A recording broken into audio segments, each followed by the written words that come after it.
हर हर महादेव। जय शिव शंकर। नमस्कार दोस्तों, मैं सचिन मौर्य, शिव का एक भक्त, और आज मैं अपनी एक छोटी सी कोशिश से आपको भगवान शिव की अनोखी कथा सुनाने जा रहा हूं। महादेव की महिमा अनंत है। उनकी भक्ति से ही जीवन के सारे कष्ट मिट जाते हैं। महाशिवरात्रि केवल एक पर्व नहीं, बल्कि शिव तत्व को समझने और आत्मज्ञान प्राप्त करने का अवसर है।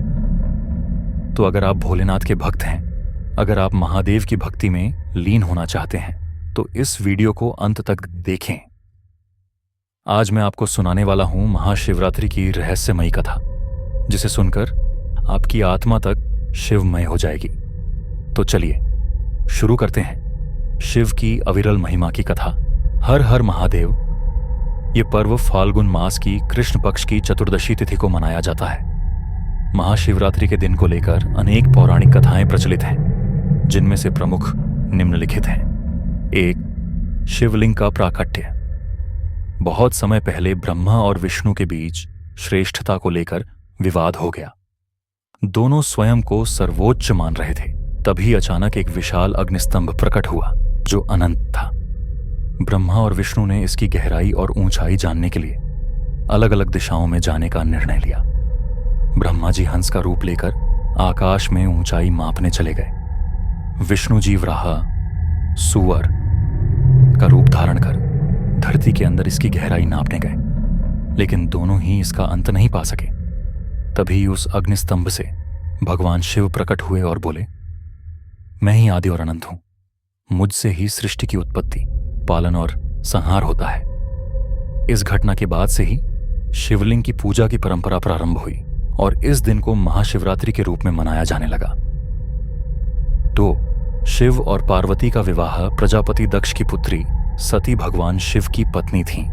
लेकिन जब उनके पिता दक्ष ने शिव का अपमान किया, तो सती ने स्वयं को योग शक्ति से भस्म कर दिया। सती ने अगले जन्म में पार्वती के रूप में जन्म लिया और कठोर तपस्या की। उनकी भक्ति से प्रसन्न होकर शिव ने उन्हें पुनः अपनी पत्नी के रूप में स्वीकार किया। महाशिवरात्रि के दिन ही शिव और पार्वती का विवाह संपन्न हुआ, इसलिए इसे विवाह की रात्रि भी कहा जाता है। और इस दिन महिलाएं अपने पति की दीर्घायु और सुखमय वैवाहिक जीवन के लिए शिव जी की पूजा करती हैं। 3. शिव ने पिया विष नीलकंठ कथा। जब समुद्र मंथन हुआ तो उसमें से अनेक रत्न और वस्तुएं निकलीं। इन्हीं में से एक अत्यंत घातक कालकूट विष निकला, जो इतना जहरीला था कि उसकी कुछ बूंदें भी सृष्टि को नष्ट कर सकती थीं। देवता और असुर इस विष से घबरा गए और उन्होंने भगवान शिव से रक्षा की प्रार्थना की। शिव ने करुणा दिखाते हुए इस विष को अपने कंठ में धारण कर लिया।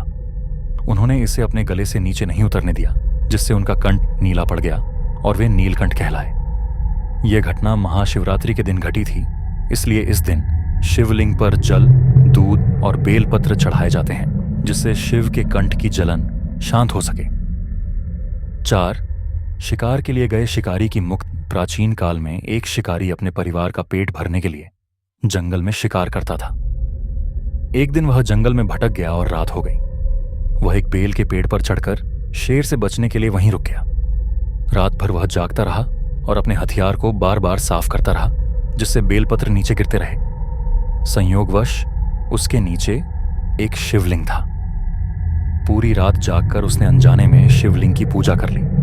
सुबह होते ही भगवान शिव प्रसन्न होकर प्रकट हुए और शिकारी को मोक्ष प्रदान किया। तभी से महाशिवरात्रि को रात्रि जागरण का विशेष महत्व दिया गया है।